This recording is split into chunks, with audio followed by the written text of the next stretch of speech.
ठीक है। इफ्तिखार साहब, उन्होंने ये भी कहा है कि हमने 15 माह में 4 साल की तबाहियों को साफ़ किया। सर, कौन सी तबाहियाँ थी? क्योंकि हमने तो यही देखा कि अगर महंगाई हुई तो अभी ही हुई कंपैरेटिवली। नहीं, बैड गवर्नेंस का जो सिलसिला शुरू हुआ है वो कोशिश की है इन्होंने, वो इतनी ख़ास कामयाबी नहीं हुई इनको भी। गवर्नेंस के मामले में तो नाकामी ही नाकामी मुझे नज़र आती है, क्योंकि मैं गवर्नेंस को देखता हूँ महंगाई के हवाले से। अगर आप महंगाई पे काबू नहीं पा सकते तो फिर आप किस गवर्नेंस की बात कर रहे हैं? और महंगाई पे काबू पाना आपकी ज़िम्मेदारी थी। अगर चीज़ें कम आ रही हैं तो तब भी आप जवाब दें। आपको अंदाज़ा नहीं कि चीनी कितनी चाहिए, और चीनी जो बना रहे हैं अगर वो प्रॉफिट बहुत ज़्यादा कमा रहे हैं तो फिर आपकी रेगुलेटरी अथॉरिटीज़ कहाँ हैं? और अगर रियासत अपनी रेगुलेटरी अथॉरिटीज़ को इस्तेमाल नहीं कर सकती तो फिर रियासत क्या कर रही है? तकरीरें कर रही है। एक दिन में 3-3 तकरीरें कर रही है। क्या इन तकरीरों से चीज़ें हल हो जाएंगी? मुझे तो आज ये बात सुन के बड़ी हैरानगी हुई है कि चक्की के आटे का जो फीस सेर कीमत है वो बहुत बढ़ गई है। रोटी शहर में बहुत महंगी बिक रही है। अब ये जो कमिश्नर रखे हुए हैं, जो डिप्टी कमिश्नर रखे हुए हैं, जो असिस्टेंट कमिश्नर रखे हुए हैं, जो मार्केट कमेटियाँ बनाई हुई हैं, जो आपने अपने दोस्तों पे मुश्तमल लोगों को ओहदे दिए हुए हैं कि वो मार्केट कमेटियों में फिर के चीज़ों का रेट कंट्रोल करें, वो क्या कर रहे हैं? देखें आप कितने प्यारे सूट पहन के और कितनी प्यारी टाई लगा के, कितनी प्यारे धीमे अंदाज में बकौल नवीद चौधरी के आइंदा का जो पॉलिटिकल आपका बयानिया है उसको तैयार कर रहे हों। मुझे इससे कोई ताल्लुक नहीं है। मेरा प्रॉब्लम, मेरी मुश्किल तो यही है ना कि रोटी नहीं मिल रही, मुझे दालें महंगी मिल रही हैं, मुझे घी महंगा मिल रहा है। और बड़े मज़े की बात है, हमारे इलाके में तो, हम लाहौर शहर में रहते हैं, 8 घंटे गैस मिलती है, 16 घंटे गैस ही नहीं आती। तो वो गैस आप किसको दे रहे हैं? गरीबों को दे रहे हैं। वो गैस आप सरमायादारों को दे रहे हैं, कार्टल्स को दे रहे हैं, उनके पैसे बढ़ाने के लिए, उनको माल कमाने का मौका देने के लिए, मेरी गैस छीन के। तो ऐसे तो नहीं बात बनती मेरे दोस्त। सियासत तो होती है गरीबों के लिए, वरना सियासत का फ़ायदा ही कोई नहीं है।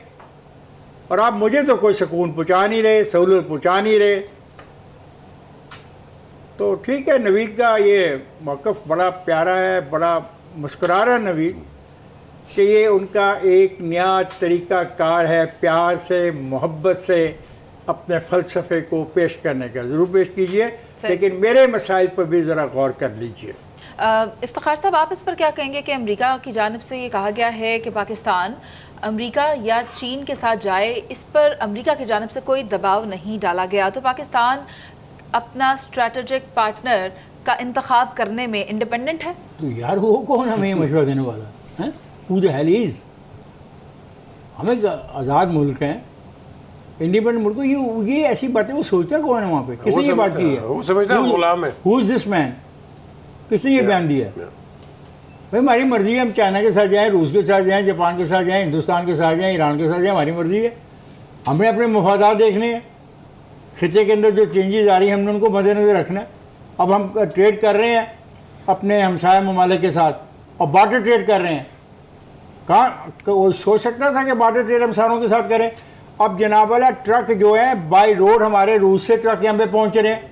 ये तब्दीलियाँ पिछले महीने 2 महीने में हुई हैं। अमेरिका को क्या इशू है? कि कौन है, किस आदमी ने अमेरिका के आदमी ने बयान दिया है? कोई होगा, कोई बहुत ही कुछ छोटे सतह का अफसर होगा जिसने। अमेरिकन नहीं होगा, नहीं अमेरिकी तो होगा, बड़े छोटे सतह का अफसर होगा ना। ये तो ज़ाहिर कर दे पे नहीं, कोई बाइडन ने कह देता है। ठीक है, ये हमारा मसला है, हम अपने मसाइल को खुद हल करेंगे। और ये जो है ना, 1 अरब मिल गया, 2 अरब मिल गया, पैसा मिल गया, शामिल हो गया, ये सब बकवास है। बिल्कुल लोगों के घरों से पैसा निकाल के, छीन के निकालना चाहिए। नोट बड़ा बंद कर देना चाहिए। तमाम जो लॉकर्स हैं इन पर छापा मारना चाहिए और सबक को करें लॉकर्स वाले जो बरामद हो उनकी चीज़ें कि उन्होंने टैक्स दिया उन चीज़ों का, ये नहीं दिया। हमें सख्ती करनी पड़ेगी अगर ये रियासत चलानी है। बहुत हो गया तमाशा। ये कार्टेल्स जो हैं लूट के खा गए हैं। इनको जवाब देनी पड़ेगी, इससे पहले कि अवाम इनसे जवाब लें और वो भी ख़तरनाक होगा। तो रियासत को चाहिए कि ये काम करे। हिंदुस्तान ने किया नहीं किया, नोट बंद किए नहीं किए, ये कोई अनहोनी बात नहीं मैं कह रहा, दुनिया में ऐसा होता है और हमें करना पड़ेगा। हद है, यानी लोगों के फार्म हाउस जाके देखें, उनसे सिर्फ ये कहें फार्म हाउस वालों से, यार ज़रा NTN नंबर ला के दिखाओ, तुम्हारा NTN नंबर क्या है। उनके किसी मुलाजम का NTN नंबर वो आपको पकड़ा देंगे, अपना NTN नंबर उनके पास नहीं है, तो फिर आप उनको पकड़ें, जेल भेजें, क्या हो जाएगा, क्या बगावत हो जाएगी जी।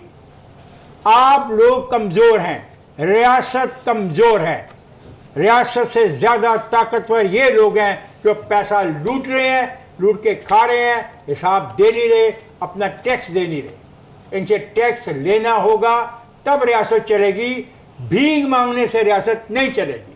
तरह के बात की थी कि अवाम के ऊपर महंगाई का बोझ जो है बढ़ता ही चला जा रहा है, अवाम उस बोझ तले दबते ही जा रहे हैं। आटे और चीनी की कीमत में होशरुबा इजाफा देखने में आया है। चीनी 145 रुपये और आटा 170 रुपये किलो फ़रोख्त हो रहा है। कराची से भी कुछ इसी तरह की खबरें मिल रही हैं। कंपैरेटिव एनालिसिस दिया जा रहा है कि पाकिस्तान पीपल्स पार्टी के दौर में इस रेट पर दूध फराहम किया जा रहा था या किया जा रहा है। हाफिज़ नईमुर रहमान की जानिब से तनकीद की जा रही है।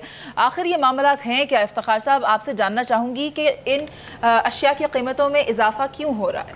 देखो मोहतरमा, बात ये है, कोई रियासत अगर हो ना, तो रियासत का काम ये है, रियासत का काम सारा दिन तकरीरें करना नहीं है और दिखावे के तौर पर लोगों को इनाम देना नहीं है। रियासत ये देखती है कि आज रेट अगर बढ़ गया तो उसकी वजूहत क्या है, और रियासत के पास बहुत बड़ी मशीनरी है,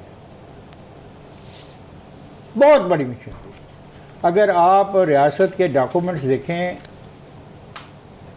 बजट वफाक का और सूबों का, तो आप सिर पकड़ के बैठ जाएंगे कि यार इतने बंदे इनके पास मुलाजिम है, ये करते क्या हैं। मैं तो जी इस नतीजे में पहुँचा हूँ कि जी अब सारा आउटसोर्स कर देना चाहिए, टैक्स कलेक्शन टोटल आउटसोर्स कर देना चाहिए। लोगों को ठेके पे दो, वो अपना डंडा मार के लेंगे टैक्स, अपना हिस्सा उनको मिलेगा 25%, वो किसी को माफ़ नहीं करेंगे। एक बात। दूसरी, ये जो मैं सोचता हूँ, ये जो अफसर रखे हुए हैं, क्यों रखे हुए हैं? बंद करो इनको, अफसरों को करो कर एग्जाम। आटा महंगा हो गया, हद हो गई यार। यही पाकिस्तान एक ज़रूरी मुल्क है, आटा पैदा करते हैं, गंदम पैदा हमने की है, गंदम अप्रैल में पैदा की है, मई जून जुलाई, वो 3 महीने कितने नहीं चली, 3 महीने नहीं हुए अभी हमारे गंदम को आए, और ये हालात हो गए हैं, हद हो गई। और तो शर्म नहीं आती किसी को। मैं कुछ नहीं बोलना चाहता, मैं इस मामले में बहुत जज्बाती ख्यालात का हामिल हूँ। मैं तो इनकलाबी हूँ, मैं कहता हूँ उनको मारो पकड़ के, छीन लो, जो मिल नहीं दे रही सही बंद कर दो, उसके सारे ख़ानदान को मुकदमात में इन्वॉल्व करो। तुम्हें आदत है ना गरीबों को मुकदमात में इन्वॉल्व करने की, तो किसी थानेदार को ये काम भी दे दो कि उस सारे ख़ानदान को मुकदमों में ला दे, ताकि मिले हों बंद, पैसा हराम का कमाया ना जाए और सब ठीक हो जाएंगे। हद हो गई है। मैं कहता हूँ अप्रैल में गंदम काटी है, अप्रैल में, मई 1 जून 2 जुलाई, 3 महीने में किधर गई गंदम?